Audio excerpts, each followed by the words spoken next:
Bismillahirrahmanirrahim. Qala al-musannif rahimahullah wa nafa'ana bihi wa bi ulumihi wa bi barakatihi fid dharain amin.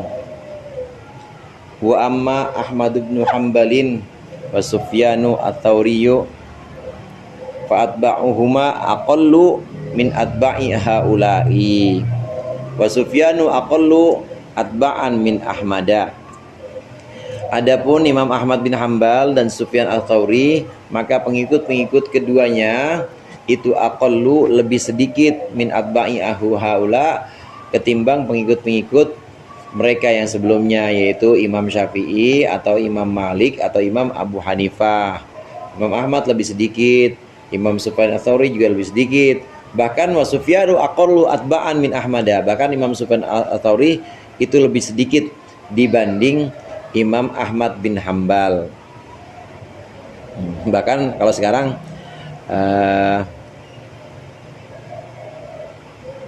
ya madhabnya ya Imam Ahmad bin Hanbal memang. Kita tidak kenal madhab Imam Sufyan ats-Tsauri itu. Yang dijelas di ini masih sampai sekarang oleh murid-muridnya. Kemudian dibukukan, kemudian diwariskan dengan bentuk sanad. Itu ya madhabnya Imam Ahmad bin Hanbal. Ini maksudnya atba ini yang bermadhab Hambali. Yang bermadhab Hambali. Yang bermadhab Hambali, pengikut-pengikutnya. Walakin ishtiharuhuma, boleh walakin nashtiharahuma bil wara'i, tetapi kemasyhuran keduanya, kemasyhuran Imam Ahmad bin Hanbal dan Imam Sufyan ats-Tsauri bil wara'i, dengan waroknya, wazuhudi, wirainya, dan dengan zuhudnya, itu adharu, lebih banyak dibanding dengan haula, dibanding dengan imam-imam yang sebelumnya.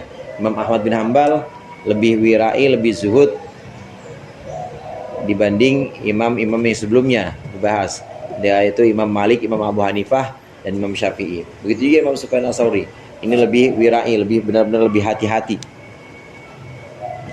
Dan kisah-kisah yang sampai kepada kita itu ya, tentang kezuhudan dan juga tentang waroknya Imam Ahmad bin Hanbal atau Imam Sufyan ats-Tsauri, ini memang lebih dibanding imam-imam sebelumnya, yaitu Imam Syafi'i atau Imam Malik atau Imam Abu Hanifah. Kita kan pernah bahas kemarin bahwa Imam Malik kaya Imam Malik. Imam Syafi'i kaya juga. Tapi ya uangnya ya di ini aja, dibagi-bagiin, dan nggak pernah yang namanya cinta dunia itu sampai ke hati, nggak pernah. Imam Abu Hanifah ya termasuk juga bukan dekat dengan khalifah, tapi sering didatangi khalifah dan diberikan banyak harta. Tapi kedua imam ini, Imam Ahmad bin Hanbal, Imam Sufyan ats-Tsauri tidak seperti yang sebelumnya. Memang sangat warok, terkenal sekali dengan kewiraannya. Bahkan Imam Ghazali bilang wa jami'u hadzal kitab masyhunun bi hikayati afalihima wa aqwalihima. Bahkan seluruh kitab ini, maksudnya Ihya, itu masyhunun bi hikayati afalihima, dipenuhi dengan hikayat atau cerita-cerita dari teladan-teladannya Imam Ahmad bin Hanbal dan Imam Sufyan ats-Tsauri, wa aqwalihima, dan perkataan-perkataan Imam Ahmad bin Hanbal dan Sufyan ats-Tsauri. Fala hajata illa tafsil al-an, maka tidak ada kebutuhan untuk merincikannya sekarang. Entar ada waktunya, maksudnya. Entar ada waktunya. Fandur al-an fi ghairi haula'il a'immah ats-tsalatsah. Maka lihatlah sekarang kepada selain imam yang tiga, yaitu Imam Syafi'i, Imam Malik, dan Imam Abu Hanifah. Wa ta'ammal, dan renungkanlah anna hadhil ahwala wal aqwala wal afala, bahwa sesungguhnya keadaan ahwal, keadaan hati atau perkataan atau perbuatan, fil i'radi anid dunya, dalam berpaling dari dunia, wat tajarrudi lillah, dan menyendiri bersama Allah atau karena Allah azza wa jalla, hal yuthmiruha mujarradul ilmi, apakah menumbuhkan akan ahwal, aqwal, afal, apa al ilmu, apa mujarradul ilmi, ilmu saja. Bi furu'il fikhi, dengan cabang-cabang fikih, min marifatis salami, dari mengetahui akad salam, wal ijarati atau akad ijarah pinjam minjam, wal dhihari atau akad dhihar, wal ila'i atau ila, wal li'ani dan li'an. Kata Imam Ghazali begitu. Coba lihat, ini seluruh kitab ini hampir nanti banyak perkataan-perkataan dan juga kisah-kisah dari Imam Ahmad bin Hambal dan Imam Sufyan Ats-Tsauri, meskipun pengikutnya dikit.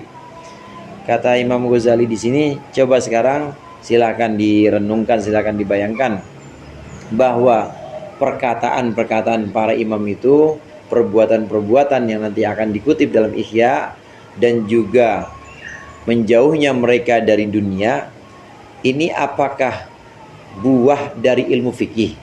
Apakah gara-gara jago belajar tentang akad salam, kemudian tiba-tiba rindu akhirat dan takut kepada dunia? Apakah dengan belajar tentang apa hukumnya zihar? Zihar itu talak 3 untuk suami yang bilang istrinya mirip ibunya, talak 3 itu zihar, menguasai itu. Atau ila, atau li'an, atau ijarah, pinjam meminjam. Apakah rasa takut kepada Allah kemudian menjauh dari dunia, apakah itu muncul dari penguasaan ilmu fikih? Artinya jawabannya ini tidak perlu dijawab, artinya tentu tidak. Itu tidak akan muncul dari penguasaan ilmu fikih semua. Itu hanya muncul dari ilmu akhirat. Yang ilmu akhirat itu diantaranya adalah ilmu tentang hati. Bagaimana menjauhkan dari riya, menjauhkan diri dari pamer, menjauhkan diri dari takabur. Itu munculnya, semuanya kemunculan itu hanya dari belajar ilmu hati. Ini menunjukkan bahwa imam-imam yang telah dikutip sebelumnya, yang telah dikisahkan sebelumnya, ini tidak melulu bergulut dengan ilmu fikih, tapi benar-benar zuhudnya dan waroknya ini adalah buah dari ilmu akhirat, bukan dari ilmu fikih yang dunia. Jadi benar, dari berulang-ulang Imam Ghazali bilang ilmu fikih itu bukan ilmu akhirat, ilmu dunia benar-benar. Ilmu akhirat itu apa? Ilmu akhirat itu ilmu bagaimana cara ikhlas, bagaimana cara menghilangkan riya, itu ilmu akhirat. Fikih dunia. Jadi jangan marah kalau MUI ya ulama dunia, emang ulama dunia. Karena memang bukan ngurusin tentang hati. Emang ulama dunia, dan itu fikih itu untuk mengatur kehidupan dunia, bagaimana pinjam meminjam, bagaimana akad salam, nikah dan lain sebagainya. Dan itu sama sekali tidak akan membuahkan zuhud, sama sekali tidak akan membuahkan warok atau wirai. Yang membuahkan itu hanyalah ilmu akhirat. Nah, dari sini au yuthmiruha ilmun akhar a'la wa asyrafu, ini dipertegas, atau menumbuhkan akan ahwal, akan keadaan rohani itu ilmun akhar, ilmu yang lain, a'la wa asyrafu minhu, yang lebih luhur dan lebih mulia daripada fikih, daripada al-fiqh tadi. Apakah ada ilmu lain? Ya ada, yaitu yang dimaksud adalah ilmu akhirat. Wandur ilal ladzina idda'au al-iktida, dan lihatlah kepada orang-orang idda'au yang ngaku-ngaku. Idda'au itu orang-orang idda'a, yadda'i artinya ngaku-ngaku. Orang yang ngaku-ngaku mengklaim al-iktida'a, mengikuti bihaula'i, dengan mereka imam-imam itu. Saya Imam Syafi'i, saya Imam Malik, saya pengikut Imam Abu Hanifah, saya pengikut Imam Ahmad bin Hambal. Coba perhatikan, benar nggak zuhudnya atau wirainya seperti imam-imam yang disebutkan situ. Asodaku fi da'wahum amla, apakah mereka benar fi da'wahum, dalam klaim atau pengakuan mereka, amla atau tidak. Nanti akan dijelaskan kaul atau perkataan-perkataan dan juga cerita-cerita tentang Imam Sufyan Ats-Tsauri, Imam Abu Ahmad bin Hambal. Di antaranya itu yang dijelaskan di syarahnya Ihya, Imam Ahmad bin Hambal itu, kata anaknya, menulis 10.000 hadis. Menulis 10.000 hadis, dan itu dihafal semuanya oleh Imam Ahmad bin Hambal. Nah, selain itu Imam Ahmad bin Hambal memang yang terkenal di peristiwa mihnah. Peristiwa mihnah yang zaman Khalifah Al-Amin, anaknya Harun Ar-Rasyid, Itu ulama-ulama semuanya dipenjara. Kalau bilang Quran itu qadim, maka dia dipenjara. Imam Ahmad bin Hanbal tetap mempertahankan pendapatnya bahwa Quran itu qadim. Akhirnya dipenjara dan disiksa. Zuhudnya Imam Ahmad bin Hanbal. Banyak cerita-cerita yang menyebutkan bahwa Imam Ahmad bin Hanbal itu zuhud, wira'i, dan sangat takut kepada Allah. Kalau yang hafal 1 juta hadis itu Nggak tahu saya. 1 juta hadis ya. katanya sih maksudnya. Kalau di sini, oh iya, iya. Tapi di sini bukan 1 juta sih, 10.000. 10.000 hadis. Asyratu alaf. Imam Bukhari itu sahihnya kan 6 ribuan ya. 6 ribuan. Emang beliau apal juga 10.000 kira-kira, 10 ribuan. Imam Ahmad bin Hanbal, di antara gurunya Imam Ahmad bin Hanbal itu termasuk Imam Syafi'i, kemudian Imam Waqi. Imam Waqi yang gurunya Imam Syafi'i itu juga termasuk gurunya Imam Ahmad bin Hanbal. Jadi pernah belajar juga kepada Imam Waqi. Imam Syafi'i walaupun murid tapi pernah meriwayatkan, pernah menerima riwayat hadis dari Imam Ahmad. Yaitu biasalah kayak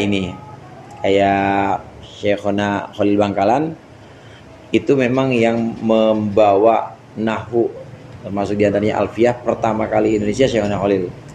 Tapi kalau urusan hadis, Syekhona Khalil Bangkalan ngajinya ke Mbah Hasyim Asy'ari juga. Mbah Hasyim Asy'ari tapi ngaji juga, ngajinya ke Alfiyah ya ke Syekhona Khalil. Begitu. Jadi ngambil sanad masing-masing. Al-babu tsalits fi ma yu'idduhu al-'ammah minal ulumil mahmudah wa laisa minha wallahu a'lam bishawab. Al-Fatihah.